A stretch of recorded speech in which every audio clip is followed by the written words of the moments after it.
स्वागत है आपका हमारे इस चैनल प्राचीन ज्ञानवर्धक कहानियां में। कोई हमारे साथ छल करता है, कोई हमें पीड़ा देता है तो तन दुख से और मन प्रतिशोध से भर जाता है।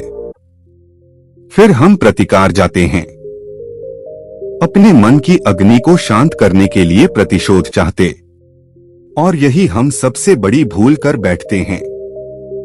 तो क्या किया जाए? इसका केवल एक ही उपाय है और वह है क्षमा। यदि प्रतिकार चाहिए तो प्रतिशोध भुला दीजिए और न्याय की और अपने पग बढ़ाइए, क्योंकि यही वास्तविक प्रतिकार है। हम अपनी सोच और संसार की मान्यता के अनुसार अपने विचार बनाते हैं, जैसे सत्य कहना धर्म है, असत्य कहना पाप, सहनशीलता धर्म है, और क्रोध करना अधर्म, उपकार करना, जीवों पर दया करना धर्म है, और निष्ठुर होना।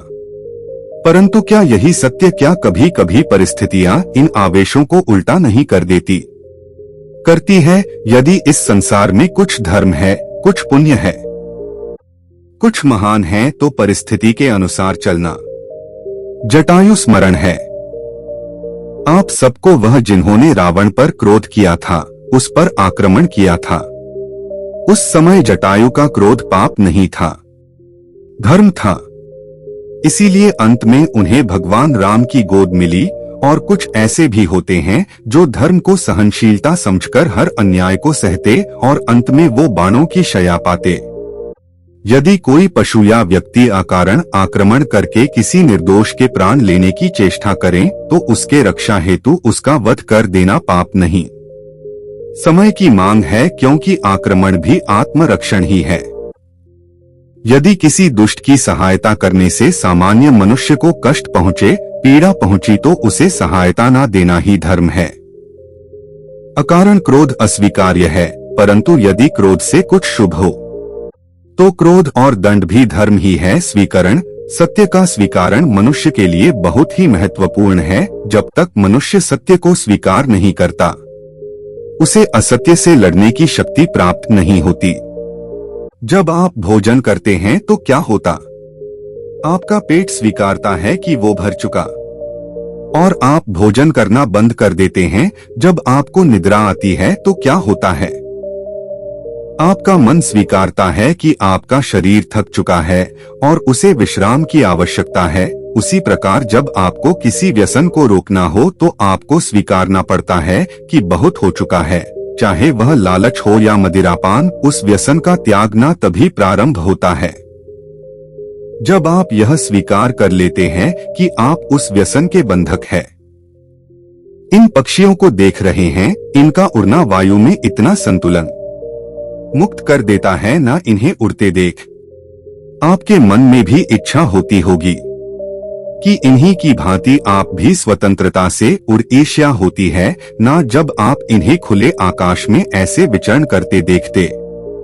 पर कभी सोचा है इस उड़ान को, इस स्वतंत्रता को पाने के लिए कितना परिश्रम, कितना अभ्यास किया होगा?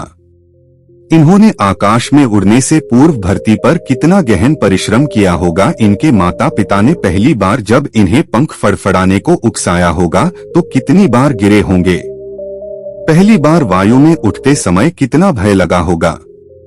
अपनी पहली उड़ान के पश्चात धरती पर उतरते समय गिरकर कितनी चोट खाई होंगी? इस उड़ान, इस स्वतंत्रता का ये मूल है। यदि आप ये दे सकते हैं तो अवश्य आप भी इस स्वतंत्रता को पा सकते हैं। इन पक्षियों की भांति ही अपने चारों ओर जब भी आप किसी सफल मनुष्य को देखें तो उससे ईर्ष्या ना करें, उसके परिश्रम और पीड़ा को समझने का प्रयास करें जो उसने यहाँ तक पहुँचने में पाई। प्रेरणा ली प्रयास करें और स्वयं ही सफल हो जाएं। हमारे जीवन का मूल आधार है करुणा। करुणा क्या है? करुणा दया नहीं, करुणा वो भाव है जिससे हम दूसरे की समस्या को समझते हैं, उसकी कठिनाई को अनुभव करते हैं। इस संसार में सारे संघर्षों का मूल है एक दूसरे की परिस्थिति को ना समझना, और इस समस्या का हल है करुणा। करुणा किसी पशु पक्षी के प्रति हो या किसी मनुष्य के प्रति, ये आपके जीवन में क्लेश और संघर्ष जैसी भावनाओं को दूर रखती है और जिस दिन आप दूसरे को करुणा के दृष्टिकोण से देखेंगे, आपको उसकी समस्या समझ आएगी और उसे आपकी और उस दिन हर संघर्ष का अंत हो जाएगा। कभी सोचा है, हमारा जीवन भी उस रेत की घड़ी की भांति है। जो रेत नीचे गिर चुकी है वो हमारा अतीत, जो अब भी ऊपर है वो हमारा आने वाला भविष्य, और वर्तमान ये संकुचित स्थल है जहां से धीरे धीरे करके रेत गिर रही है। आज के लिए बस इतना ही। मिलते हैं नेक्स्ट वीडियो में। कमेंट बैचन जरूर लिखे। राधे राधे, जय श्री कृष्ण।